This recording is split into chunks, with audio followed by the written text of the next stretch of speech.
नमस्कार दोस्तों, ज्योतिष, हस्तरेखा एवं वास्तु विशेषज्ञ आचार्य पंडित गिरीश बारोलिया के चैनल में आपका स्वागत है। कृपया हमें अपना स्नेह व सहयोग प्रदान करें। हमारे चैनल को सब्सक्राइब करें और बेल आइकॉन को प्रेस करें। साथ ही अपने आत्मीयजनों के साथ इसे अधिक से अधिक शेयर करें। आपका जीवन मंगलमय हो। लाइक करें, शेयर करें। आचार्य पंडित गिरीश बारोलिया, ज्योतिष, हस्तरेखा एवं वास्तु चैनल।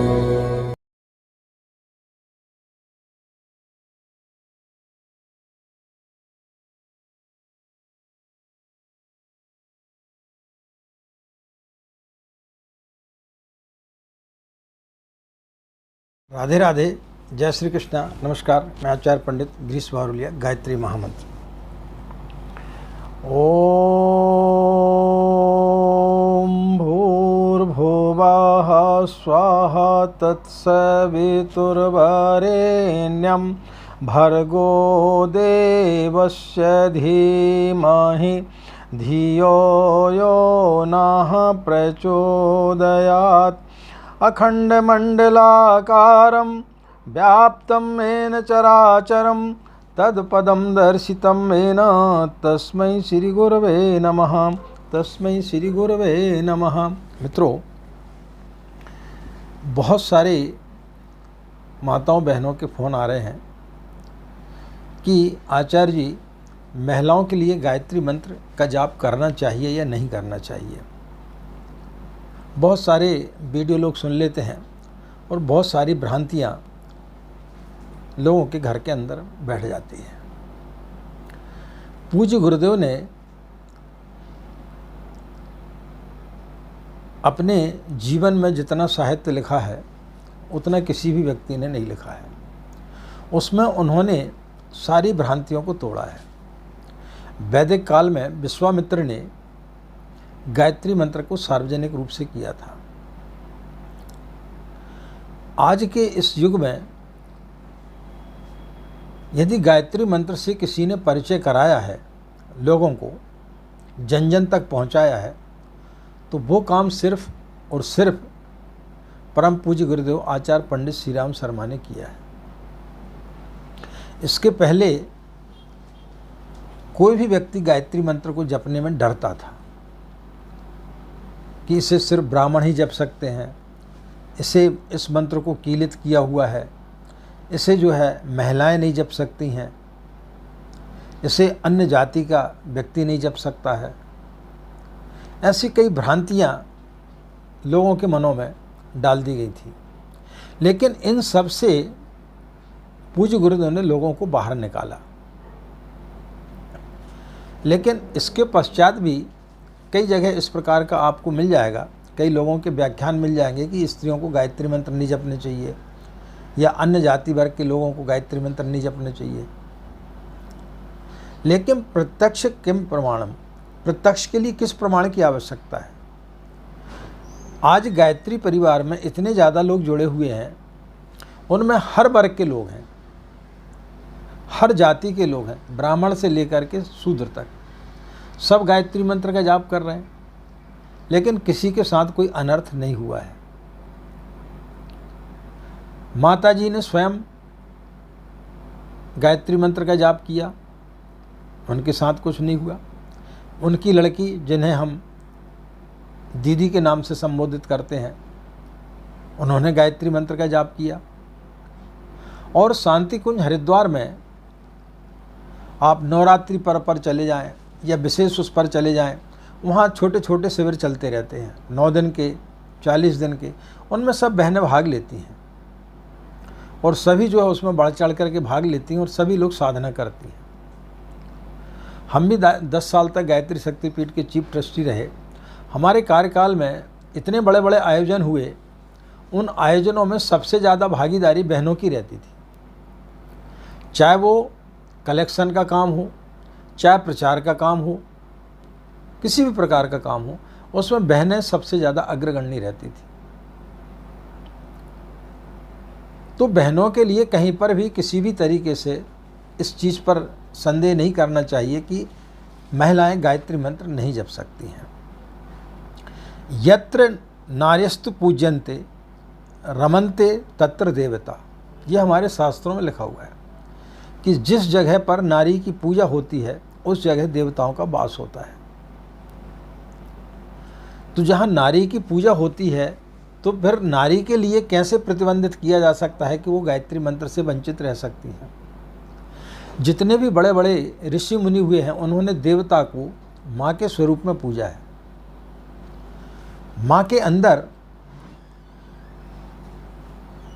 स्नेह, वात्सल्य, करुणा, दया, ममता, उदारता, कोमलता आदि तत्व मनुष्य से कहीं अधिक ज़्यादा रहते हैं। इसलिए नारी स्वरूप में जब हम देवता की पूजन करते हैं तो आप उसकी गोदी में भी बैठ सकते हैं, आप उससे दुलार भी कर सकते हैं। माँ कभी रुष्ट नहीं होती है। एक बार पिता क्रोधित हो सकता है लेकिन माता कभी कुमाता नहीं हो सकती। इसलिए हमारे ऋषि मुनियों ने नारी स्वरूप में ज़्यादा ईश्वर को पूजा है। तो जो ब्रह्मांड का सबसे शक्तिशाली मंत्र है गायत्री मंत्र, इसलिए उसको नारी स्वरूप में पूजने की बात कही गई है। तो जिसे हम नारी स्वरूप में पूज रहे हैं तो वह किसी नारी के लिए कैसे प्रतिबंधित हो सकती है, वो कैसे बोल सकती है कि आप नारियां इसको नहीं जप सकते। पूज्य गुरुदेव ने इतने बड़े बड़े आयोजन कराए, इसके पश्चात में अश्वमेध यज्ञ हुए। उन अश्वमेध यज्ञों में बहनों ने बड़ी बढ़ चढ़ करके भागीदारी दी और आप विश्वास नहीं करेंगे, आप जाकर के वीडियो देखिए, उनमें बहनों ने जो है व्यासपीठ पर वे बैठ करके और पूरे अश्वमेध यज्ञ की ऋचाएँ पढ़ी हैं, पूरे अश्वमेध यज्ञ के कर्मकांड कराए, किसी का अनर्थ नहीं हुआ। ये सब भ्रांतियां लोगों के अंदर पैदा कर दी गई हैं। एक खंडकाल इस प्रकार से आया कि उस खंडकाल में शास्त्रों के साथ में छेड़छाड़ हुई और उनमें अनावश्यक रूप से चीज़ें भर दी गई। व्यक्ति जो है शतरूपा की संतान है, मनु और शतरूपा। तो शतरूपा के गर्भ से मनुष्य का जन्म हुआ है, इसलिए मनुष्य बोला जाता है। अपन लोग मनु की संतान है। तो वो कितनी तपस्विनी होगी अनुसुईया, जिसने कि शिव, ब्रह्मा और विष्णु को बालक रूप में कर दिया था। सावित्री जो कि अपने पति को यम से छुड़ा करके लेके आ गई थी। यदि ये साधक स्तर की नहीं होती तो कैसे कर सकती थी। तो हर युग में बहनों के द्वारा बढ़ चढ़ करके तपस्या की गई है और सभी ने गायत्री की आराधना की है। तो फिर बहनें कैसे वंचित रह सकती हैं। इसलिए पूज्य गुरुदेव ने बहुत सारी महिलाओं के लिए साधनाएं बताई हैं। जो बच्चियाँ छोटी हैं वो गायत्री चालीसा का पाठ कर सकती हैं। थोड़े से बच्चे बड़े हो गए तो वो गायत्री मंत्र लेखन कर सकते हैं। जिन बहनों की शादी हो गई है वो लघु अनुष्ठान कर सकती हैं। जिनके बच्चे छोटे हैं वो गायत्री मंत्र लेखन कर सकते हैं या वो पंचाक्षरी मंत्र का जाप कर सकती हैं। क्योंकि जिनके बच्चे छोटे होते हैं उन्हें बार बार बच्चों को सोच क्रिया इत्यादि साफ करना पड़ती है, उससे अशुद्धि ज़्यादा होती है, इसलिए वो छोटा सा मंत्र का जाप कर सकती हैं। किसी भी वर्ग की महिला के लिए पूज्य गुरुदेव ने वंचित नहीं रखा है। जिनके बच्चे बड़े हो गए हैं वो 1.25 लाख का भी अनुष्ठान कर सकते हैं, लघु अनुष्ठान भी कर सकती हैं। जो विधवा स्त्री हैं वो भी लघु अनुष्ठान, 1.25 लाख का अनुष्ठान जिस प्रकार से पुरुष करते हैं उस प्रकार से महिला भी कर सकती हैं। अंतर सिर्फ इतना है कि अशुद्धि अवस्था में जो पुरुष 40 दिन में जिस अनुष्ठान को पूरा कर लेता है, महिलाओं को वहाँ 45-46 दिन लगता है, यानी वो 5 दिन उनको उस समय उसको ब्रेक करना पड़ता है। जिस प्रकार से पुरुष यज्ञोपवीत धारण करते हैं उसी प्रकार से महिला भी यज्ञोपवीत धारण कर सकती हैं। किसी प्रकार का उसमें कोई भी दोष नहीं है। तो ये वीडियो बनाने का हमारा मुख्य उद्देश्य ये था कि अभी नवरात्रि का पर्व चल रहा है और हर के अंदर एक भावना होती है कि हम भी कुछ करें। तो बहनों के अंदर भी इस प्रकार की इच्छाएं हैं कि वो भी साधना करना चाहती हैं। जब वो हमारे वीडियो सुनती हैं तो उनकी भी इच्छा होती है, लेकिन कहीं उन्होंने सुन रखा है कि नहीं, महिलाएं जो है वो गायत्री मंत्र नहीं जप सकती, तो फिर हमारे पास में उनके फ़ोन आते हैं। तो इसलिए हमने ज़रूरी समझा कि एक वीडियो के माध्यम से ही सभी के लिए बता दिया जाए कि कहीं किसी प्रकार का कोई भी दोष नहीं लगता है, जिसका प्रत्यक्ष हम तो उदाहरण दे करके बता रहे हैं। आप शांति कुंज हरिद्वार चले जाइए, वहाँ पर लाखों की संख्या में आपको बहनें जो है गायत्री की साधना करते हुए नजर आएंगी। जब बड़े बड़े आयोजन होते सबसे आगे जो है बहनें रहती हैं। अश्वमेध यज्ञ सबसे बड़ा यज्ञ माना जाता है, जो कि शांति कुंज के द्वारा करीब 45 से 46 अश्वमेध यज्ञ हो चुके देश विदेश को लेकर के, शायद उससे संख्या ज़्यादा भी होगी। उन यज्ञों का संचालन बहनों ने किया है। जब कर्मकांड इतने बड़े यज्ञ का बहनें करा सकती हैं, तो उन्हें जाप करने से किस प्रकार से रोका जा सकता है। ये पुरुष का अपना ईगो रहा है कि महिला पुरुष से ऊपर नहीं होना चाहिए, इसलिए ये सब भ्रांतियां लोगों के मन में डाल दी है। इसलिए परम पूज्य गुरुदेव इस युग के बहुत बड़े क्रांतिकारी पुरुष थे। उन्होंने जितनी बड़ी क्रांति की है, किसी भी व्यक्ति ने इतनी बड़ी क्रांति नहीं की। उनके पास में जो भी गया, आप किस जाति के हैं कोई लेना देना नहीं, बस गायत्री मंत्र जप।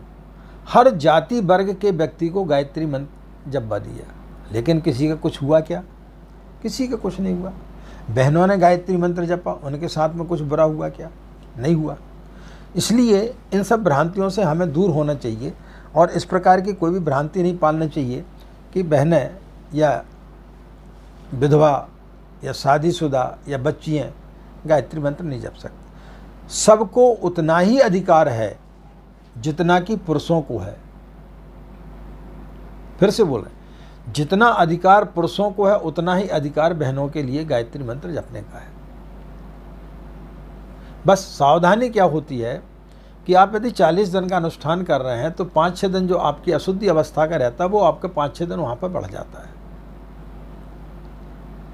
मानसिक जाप आप कर सकते हैं, लघु अनुष्ठान आप कर सकते हैं, गायत्री चालीसा का पाठ कर सकते हैं, मंत्र लेखन कर सकते हैं। बहुत सारी साधनाएं हमने अपने वीडियो में दी हैं, उनमें से जो भी आपको सुविधाजनक लगती है वो आप कर सकते हैं।